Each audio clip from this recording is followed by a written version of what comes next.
it always just gets so boring to talk about all the corruption that's up top. What about at the different levels? Well, let's talk about this one right here. We got two different stories. Ex-principal gets $187,000 a year Department of Education gig, despite pattern of dishonesty. Well, you gotta tick those boxes somehow, right? A city principal convicted of car insurance fraud. Oh yeah, no, she's just gonna be in charge of the curriculums. Yeah, great, wonderful, fantastic. Kept her employment with the Department of Education and even got a fat raise. Of course, because she's a black woman, despite what school investigators called her pattern of dishonesty. That's racist and sexist, depends on who says it. The Department of Education gave, I ain't pronouncing that, Swinton, a former acting principal at Port Richmond High School on Staten Island, a sweetheart deal to stay on despite the criminal rap, along with findings that she improperly funneled $100,000 in school funds to a vendor and failed to safeguard 600 Department of Education computers. Yeah, no, exactly. The $83,000 a year needs to be supplemented somehow. Printers and laptops, which vanished under her watch. Wow, I'm shocked by that. There was also a door that was left open, too. I don't know anything about that. Instead of terminating Swinton, 43, as recommended by a special commissioner of the investigation for city schools, the Department of Education not only was like, no, we're just going to keep her. She's a nice lady and all that stuff. She works really hard, okay? We're going to give her a raise as well because she found some of the computers and stuff. Anyways, gave her an unspecified place, and that's Office of Safety. Office of Safety and Youth Development. Okay, so she's a liar, a fraud. We should put her in charge of safety. Okay. With a $187,000 plus health and pension benefits. Of course, because that's hard. Okay. And she probably needs those health benefits too. She probably has to go on short-term disability because one of the printers that dropped on her foot, and at least she'll have a laptop in order to, work remotely from home. $25,000 more than she made when she was arrested in 2018 for insurance fraud. In charge of safety. Cool. Could you teach a fraud class or something? Like how to cook the numbers? Like that could actually be helpful.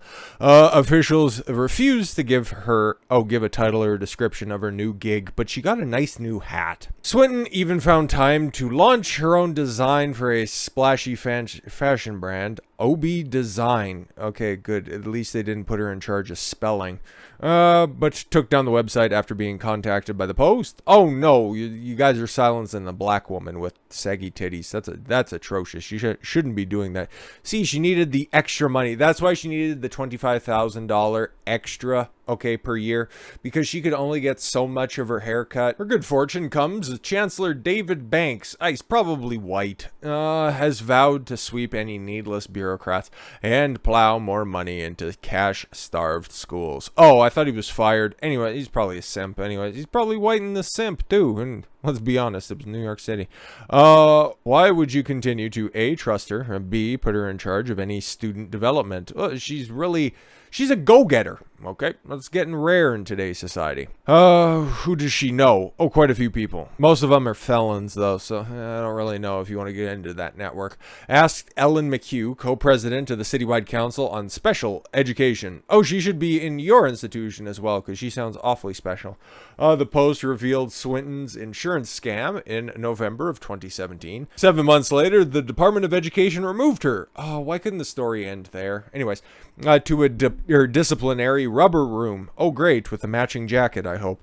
Originally charged with 6 felony counts. Whoa!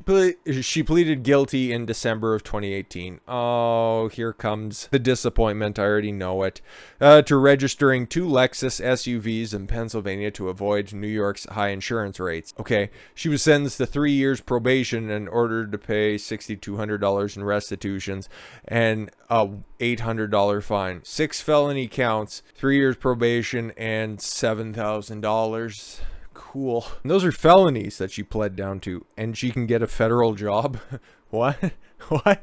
That don't happen. Oh, right. genitals and skin color.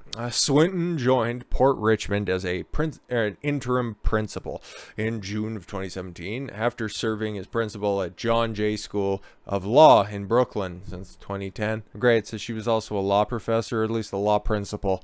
How adorable. It was probably for her warm demeanor. Just saying. SEI found that Oh, mugshot. Great. Hey, at least she's smiling in that picture.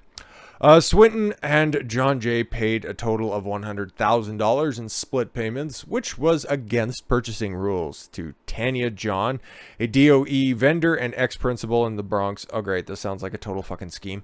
According to the SCI report released to the Post under the Freedom of Information law. So they did a FOIA request and got this. Makes sense. The money was reportedly sent on Saturday retreats and overnight college trips, investigators say. And again, she's managed to fail upwards. How wonderful privilege is to those who have it. She's probably still going to have a racism complaint somewhere along the line. I just about guarantee it. John East Stroudsburg, Pennsylvania home that Swinton fraudulently listed on her driver's license and registration. Yeah, that's all nice and shit, okay? The SEI also found that Swinton failed to inventory more than 600 DOE computers, laptops, and printers during her tenure at John Jay. Oh, so she legitimately planned to yeet these. Just saying.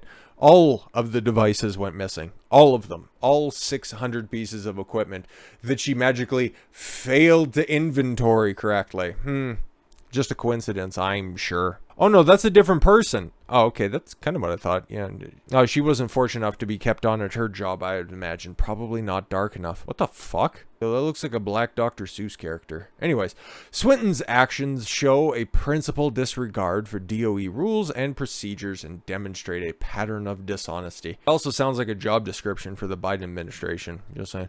Officials would not explain why Swinton, who led an anti-police march through the halls of John Jay and angered some Port Richmond parents by kicking cops out of the Staten Island school. There's the racism.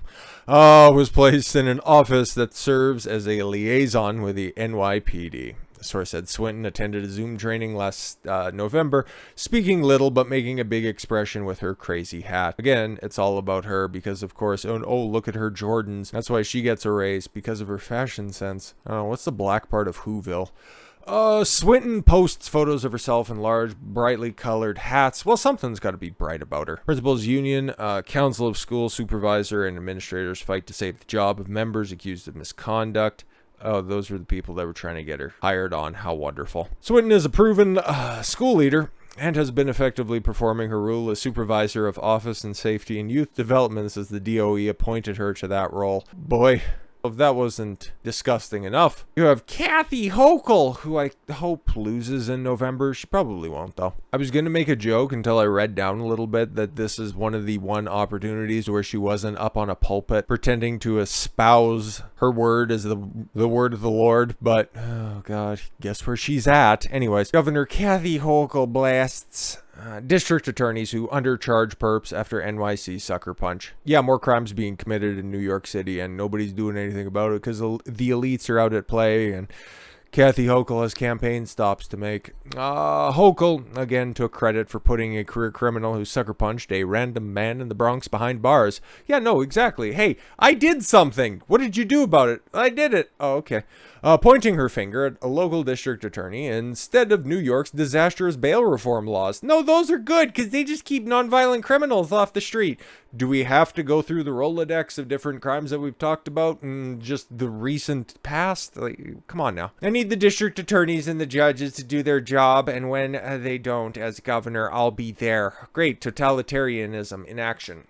Do what I want, otherwise I'm going to come in and do it for you, she said during her remarks at the Hampton Synagogue.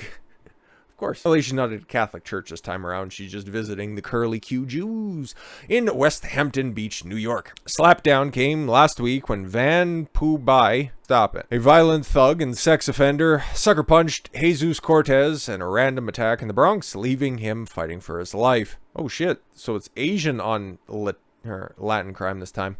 NYPD charges of attempted murder were later downgraded by Bronx District Attorney Darcel Clark, and Bui was released without bail. Can you fucking believe it? Can you fucking believe it? Hochul who was facing off against Republican challenger and Long Island Congressman Lee Zeldin in the governor's race, moved to have Bui jailed after the public outcry. A decision she touted during her Shabbat service remarks. Lee Zeldin, who you remember, was attacked and stabbed in Buffalo or upstate New York, someplace like that. But then his attacker got released, but then he finally got charged with federal crimes. So yeah, no, exactly. Just yesterday, you may have seen that there was one person who judges let out. They undercharged him when you knock someone down and they're struggling for life, and that's not a misdemeanor, that's attempted murder, and you should not be walking the streets of New York, she said. Wow, thank you. Synagogue confab was not on Hochul's public schedule, and no official photos were allowed inside the temple. Hochul also discussed the economic concerns of 40,000 remaining Holocaust survivors, tackling the important decisions, right? Now she's trying to placate the Jews. How adorable. She won loud applause after declaring that she opposed defunding the police. Wow, how awesome. But then you put prosecutors in charge of things, then they don't do their job appropriately. So what are you really doing? Hank Shimkoff, a political operative who attended Saturday's Shabbat service, we could tell by the last name, said Hochul's great skill is that she walked in. Oh, I'm sorry. Hochul's great skill is that she walked into the chaos and avoided getting blamed for it. Yeah, they ain't buying your shit, lady. But no, exactly. Just blame the people. Okay, just blame, the police officers aren't doing their job, okay? The district attorney should probably do something about it, but the police officers and the people, man, they just really need to do something about that. Don't hold the black guy who's intermittently in charge of New York City, Eric Adams. I don't know, he probably has a fucking gala to attend or some shit like that. He's got to get fitted for a new tuxedo. Okay, don't specifically talk about Bronx District Attorney Darcel Clark, who downgraded the charges and let that fucking career criminal just run free, right? No, okay. Oh, yeah, we need to have more legislation on the Holocaust. Of course you do. Placating, but never get down to the serious charges. Make any long-lasting decisions. Elect or appoint women, and that's kind of what you get. Anyways, with all that said, thank you all very much for the gift of your time. I've been Don Consuelo. I want you to follow your gut and get after it. Take care, everyone.